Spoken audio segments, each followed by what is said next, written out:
తీసుకువచ్చినప్పుడు కలశ ప్రముఖ అని చెప్పి ఒక వ్యక్తి కలశాన్ని తల మీద పెట్టుకొని వస్తారు. వారితో పాటు ఇంకొక వ్యక్తి రామ జన్మభూమి యొక్క ఫోటో ఉంటుంది. అది దానితో పాటు 22వ తారీఖున బాలరాముడు ప్రాణ ప్రతిష్ఠ చేసినప్పుడు మనం ఏం చేయాలి అని చెప్పి ఒకటి సూచనా పత్రం కూడా ఇస్తారు.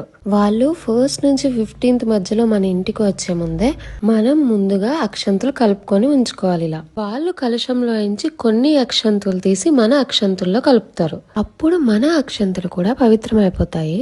అంతేకాకుండా 22 జనవరి 2024 తేదీన బాలరాముడు ప్రతిష్ఠ అయిన తర్వాత సాయంత్రం అందరం 5 దీపాలు వెలిగించాలి. ఎన్నో లక్షల మంది, వేల మంది త్యాగాల తర్వాత మనం ఇప్పుడు మన రామ జన్మభూమిని కట్టుకుంటున్నాం. 500 సంవత్సరాల కిందట ఈ బ్యాడ్ ఇన్సిడెంట్ కి ప్రతీకగా 5 దీపాలు వెలిగించి 2 దేవుడి మందిరం దగ్గర, 2 గడపకు అటు ఇటు, 1 తులసమ్మ దగ్గర అక్షంత